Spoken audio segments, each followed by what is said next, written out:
ನಮಸ್ಕಾರ, ನನ್ನ ಹೆಸರು ದಾನಮ್ಮ ಮಾದೇವ್ ಹಂಗಲ್. ನಾನು CS ವೆಂಬಳಗಿ ಆರ್ಟ್ಸ್ ಅಂಡ್ ಪಾರದರ್ಶಕ science GL Rathi commerce college Ramdurg.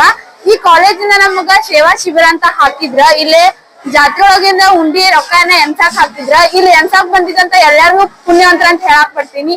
ಆ ಪುಣ್ಯವಂತ ಎಲ್ಲಾರ್ಗಿ ಸಿಗ್ಲಿ ಅಂತ ಹೇಳಕ್ ಇಷ್ಟ ಪಡ್ತೀನಿ. ಇಲ್ಲಿ ಬಂದಿದ್ದಕ್ ಬಾಳ ಖುಷಿ ಆಗೈತಿ. ಮತ್ತೆ ದೇವ್ರ ದರ್ಶನ ನಮಗ ಬಾಳ ಈಸಿಯಾಗಿ ದೇವ್ರ ದರ್ಶನ ಸಿಕ್ಕೈತಿ. ಎಲ್ಲಾರ್ಗಿ ಆ ತಾಯಿ ಆಯುಷ್ಯ ಆರೋಗ್ಯವನ್ನು ಕೊಟ್ಟ ಕಾಪಾಡ್ಲಿ ಅಂತ ಹೇಳಿ ಬೇಡ್ಕೊಳ್ತೀನಿ.